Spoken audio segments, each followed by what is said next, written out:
Hello, this is a video on interpretations of Adam and Eve, and I'm doing this video for the Science and Scripture class at Houghton College.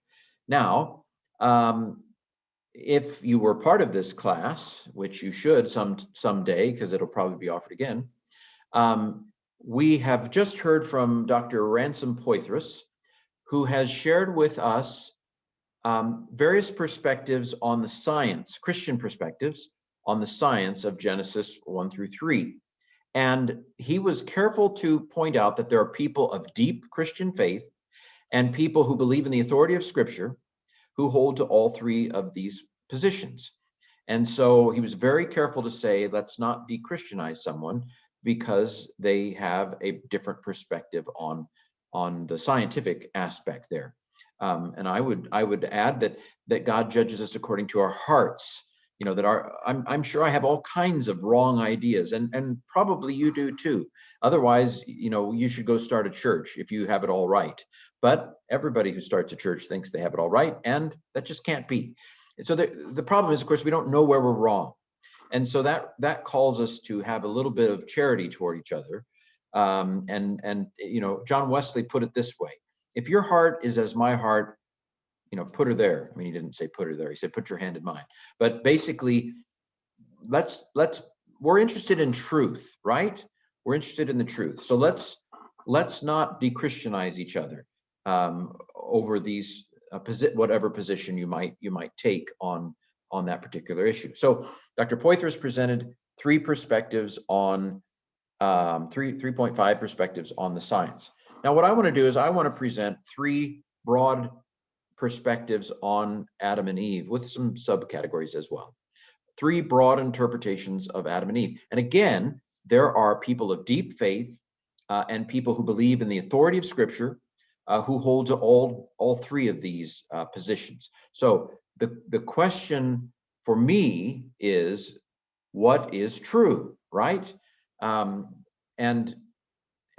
there are often other ways of looking at things. If you think, well, this is the obvious way to do it, probably you haven't been exposed. You either haven't been exposed to the other positions, or you've not really gotten in the heads of people of faith who have the other positions.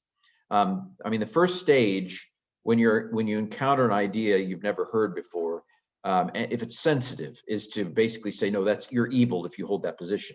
But usually, if you get into the understanding of other people, usually it's a little more complicated than that.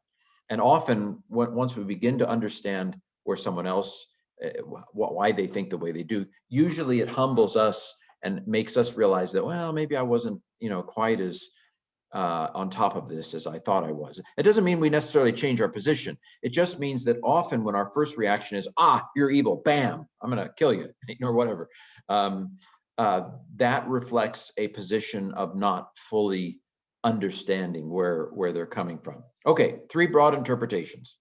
Number one, Adam and Eve, the parents of all humanity. So the idea here would be that at the very least, in the ancestry of all humans alive today are Adam and Eve. But we can subdivide this into two different categories. First, let's go with what we might call the traditional understanding. And this is YEC means Young Earth Creationism. OEC means Old Earth Creationism, the first two of Dr. Poythress's typology. So the traditional understanding, and I put traditional in quotes because Augustine lived in the 400s, and he tended to be open to allegorical interpretations. And so this is generally considered to be a literal interpretation. And so the fact that somebody who lived 1600 years ago interpreted some of these things allegorically suggests that when we say traditional, we mean recently traditional, rather than necessarily anciently traditional. Now, I put literal because the word literal can be a little squishy too, as we saw when we were looking at Genesis 1. What is a literal understanding of Genesis 1? Because a literal interpretation of Genesis 1, you have waters. God divides the waters. He puts a dome to hold back the waters, and then he puts stars in the dome. So a literal reading of Genesis 1 could be that you have waters above the stars, as you go straight up. So the word literal is there's lots of things to talk about when we get to literal. What I'm interested in is what the intended understanding of Adam and Eve was. That is, which it requires us to understand things like genre. What is the genre of Genesis 2 and 3? What kind of literature is Genesis 2 and 3? How would an ancient person have read Genesis 2 and 3? Where would they have put it in the library, so to speak? And so the plain meaning of Genesis 2 and 3, or the original meaning of Genesis 2 and 3, is what I'm interested in, because sometimes things aren't meant literally. Take the expression in the Bible, the trees will clap their hands. That's not literal, because if it's literal, then the trees, because this is what literal hands are. And so if it's literal that the trees will clap their hands, then they're going to have something like these. Even we don't call dog paws hands. This is what we call hands. Do we call chimpanzee hands? Maybe we do. But you see what I'm saying? If it's literal that the trees will clap their hands, then they're going to have these. I don't think it was meant literal. When it says the trees will clap their hands, it is a wonderful figurative expression. When Jesus says, if your right eye offends you, pluck it out, I sure hope he didn't mean literal. I don't know anybody who has taken that literally, to be honest. And if they did, they'd probably be, put into a hospital. So there are non-literal things in the Bible. And those non-literal things weren't intended to be taken literally. So anyway, the traditional understanding is generally taken to be the literal interpretation.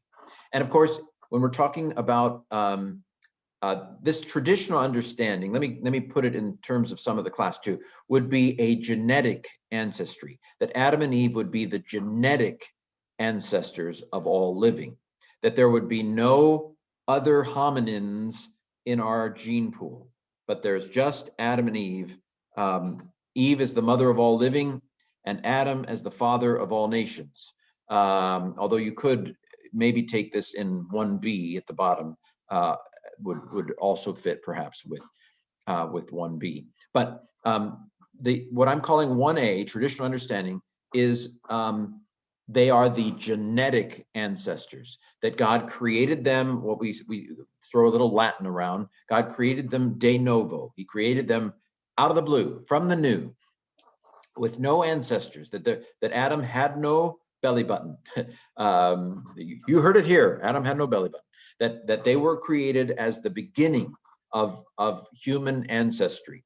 So ancestry DNA, go back far enough, you're going to get to Adam and Eve with everybody as the sole fountainhead of all humanity. Okay, so we have a couple verses here. Eve became the mother of all living. Adam became the father of all nations. And then in this one, where did Cain and Seth get their wives from? Why, they married their sisters, of course. And of course, this is the interpretation I grew up with. And I did, in the Scopes trial, apparently this was a big objection, because we don't marry our sisters today, brothers if you're not, anyway. But the idea was that the genetic material of Adam and Eve was perfect. We've mentioned in this class the vapor canopy theory, the idea that the radiation, there was some protection because of the dome or the firmament.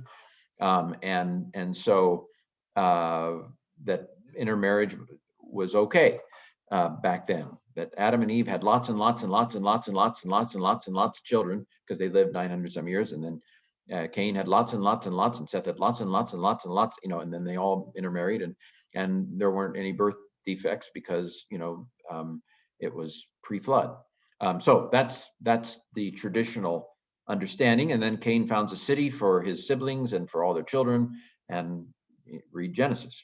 Okay, so that's 1a, the traditional understanding Adam and Eve, the parents of all humanity. Well, Dr. Poitras introduced me to a fellow named by the name of Swamidas. No, actually, hold off. I'm not to Swamidas. He's on the next slide. So 1B also works with a bottlenecked version of theistic evolution / evolutionary creation. And these are just two different ways of talking about the same thing. Theistic evolution is God-directed evolution. Evolutionary creation is evolutionarily creation in the midst of evolution. So by bottleneck version, I mean evolution, bottleneck to two people, all humans coming from Adam and Eve. So, and we had some materials arguing for the possibility that all humanity came from two people. I believe it was some intelligent design literature that Dr. Poitras let us in on. So, so this Adam and Eve, parents of all humanity, it could work with the traditional understanding, young earth creation, old earth creation, as I expressed it, de novo creation of them. Could also work with a bottleneck version of theistic evolution, evolutionary creation, where basically you have Neanderthal, Denisovan, and so forth, and then it comes down to Adam, Eve, and then it funnels back out, where Adam and Eve are the parents of all living. Okay, so I'm calling that interpretation number 1. Adam and Eve, parents of all humanity. Okay, interpretation 2. Interpretation 2 is the idea that Adam and Eve are representatives, but that there are other hominins around, and that in some way Adam and Eve are the ones who they're the ones who are going to make the choice for humanity, for example, whether to eat the fruit or not to eat the fruit. And whatever Adam and Eve decide with regard to the fruit is going to be the destiny of all hominins that are descended in relation to them in some way. So I have John Walton there. He's mentioned lower. Let me clean it up here just for righteousness' sake. There, now I feel better. So I have 2 options here as well. So I had 2 options for the first one. Now I have 2 options for this one. So in this interpretation, this is a theistic evolution or evolutionary creation perspective, where Adam and Eve represent, they are historical figures. They are literal people, but they are not the father of all immediately. So for John Walton, Old Testament scholar at Wheaton, they are representative king priests. And so they are in charge of all the hominins. And they would say that, maybe there's 10,000 hominins, maybe 50,000 years ago. That's kind of the scenario here. Some of the things that are pointed out here, and Dr. Sarah Dirk a week ago pointed out that in the Genesis story, it generally says Ha-Adam, the Adam. And so the Genesis 2 and 3 don't talk about Adam as a named individual like Ken. Adam, the name Adam is not used as a name in Genesis 2 and 3. Now it is in chapter 4, I think, but in chapter 2 and 3, and certainly in Genesis 1, where I don't think it actually says. Hold on, let me check. I don't think it actually says Adam in Genesis 1. Yes, so it's Ha-Adam in Genesis 1:27 as well. Let us make Ha-Adam. Let us make the human in our image. That's Genesis 1:27 refers to humanity in general, not to Adam specifically, because Adam and Eve are both part of the creation there in Genesis 1:27. Adam and Eve both have the image of God, for example. So what Dr. Dirk was pointing out is that in terms of, well, how does this text want to be read? Not what are my presuppositions that I want to read into the text, but how does the text want to be read? Ha-Adam, the human, suggests that this is not just a talk about specific individuals. And again, this doesn't deny position number one. I'm simply saying that Adam is being presented as something more than just a guy named Adam. Adam is very much a representative of humanity here. He is Ha'adam, he is the human. And I think probably we would understand, we would get the original meaning of Genesis 1 through 3 better if we didn't have Adam as the translation, but if it was translated the human there. So this is an interesting claim of Walton and we heard about this also from Professor Dirk, and that is that Adam and Eve are made of dust. Now, dust in the Old Testament just does not generally suggest immortality. Dust thou art, and to dust thou shalt return. Dust suggests that you are earthy, and that when you die, you will become earthy again. And so, again, if we're going to talk about Romans 5 and 1 Corinthians 15 next week. But in terms of Genesis, again, we have to listen to each text on its own terms. Listening to Genesis, it sounds like Adam and Eve are only going to live forever if they eat from the tree of life. Remember, they're kicked out. What did they say? Let's kick them out lest they eat from the tree of life and live forever. So if we just listen to Genesis 2 and 3 on its own terms and let it say what it wants to say, it sounds like humanity was made of dust, and therefore the default human nature in Genesis 2 and 3 is to die. But the tree of life, which is promised to them if they are obedient, will make them live forever, which unfortunately we'll have to wait until the book of Revelation to be able to get that because Adam and Eve messed up. But so there is that dimension here. The garden, Walton argues, as you know, is perhaps understood a little bit as a sanctuary or a temple, or as certainly a sacred place.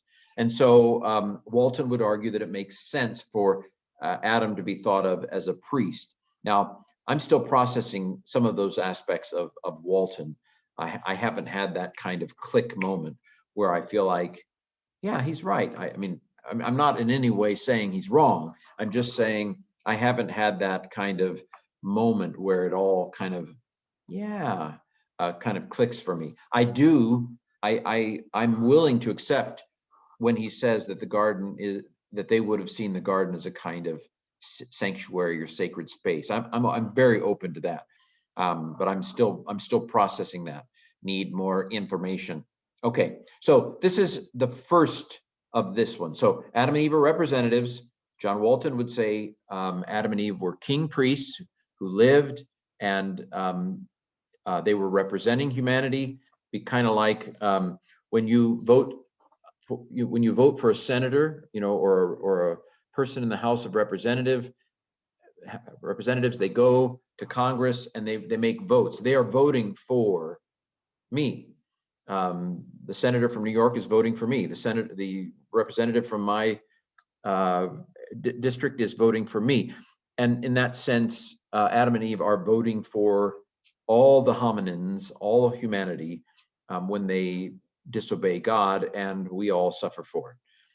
So that would be this representative view. So this approach of Walton, it fits with theological evolution / evolutionary creation. It also fits with a term that was given a week ago, a term called mythological history. And if you remember, the way that this term was introduced is this view looks at Adam and Eve as historical figures. Yes, they actually exist, but that the presentation of them is in and I want to be real careful here, because mythological here, and Dr. Poitras mentioned this also, when we use the word myth in a technical context, we don't mean a fake story or a false story, because that's the way we normally use the word myth. But those who use this term, mythological history, are basically saying it's history that's presented with a lot of the imagery that you would have found in ancient Near Eastern myth. talking snakes. You know, that not actually, I don't know of any stories with talking snakes in the ancient world. Anyway, so this view would fit with evolutionary creationism. Now, to be or not to be. So Dr. Poitras has introduced me to Swamidas. I forget his first name, but because we want to be fair, let me find his first name out. Joshua Swamidas. And so Joshua Swamidas would say that we can account for both evolution and the Bible if we consider Adam and Eve to be, one, de novo creation. So God does create them out of the blue with no prior ancestry. You know, Adam still doesn't have a belly button unless God wanted it there for decoration. And then, but Swamidas says, what if they are the genealogical rather than genetic ancestors of all humanity? So they are related to everybody, and you could argue that all the nations come from them, because you could argue that only the hominins with Adam and Eve's genes in them go on to found the nations and the cities and so forth, and that Eve is a mother of all living, because she's the mother in everybody's ancestry. And although I'm not at all an expert on the genetics, I have certainly read that if you go back 1,000 years, we're all related to the kings and queens, you know. So probably everybody, again, I don't want to say that, everybody of European origin who's watching this video probably is related to Charlemagne, you know, for example, who lived in the 800s, I think. So Adam and Eve are, in Swamadas's hypothesis, Adam and Eve are created de novo by God. They are, in a sense, representative, though, because their decisions are applied to all humanity. Their genes are in everybody who, for Swamidas, everybody who lived at the time of Jesus, because he wants to be able to say that when the New Testament was written, Adam and Eve were already the ancestor of all humans, which again is completely plausible. In fact, one of the things that Swamidas likes about this is it's non-falsifiable. It's completely plausible and coherent, and you can't disprove it. Anyway, so both the idea of Walton, that they are representative king priests, and the idea that they are de novo creations on the side, as it were, whose genes are become part of all humanity. Both of these are Adam and Eve as representative figures. And this approach would basically see the garden as a vignette within the story of life on Earth. Anyway, it's a different way of reading Genesis 2 and 3. Okay, so interpretation 1, Adam and Eve, the parents of all living. Interpretation 2, Adam and Eve, representatives among other humans that were around, but they become the parents of all living, or related to everybody. Interpretation 3. So interpretation 3 is the idea that Adam and Eve are expressions of the human condition. So I hesitate even to put the word mythological figures, but if the previous one would be okay with mythological history, they're just mythological figures.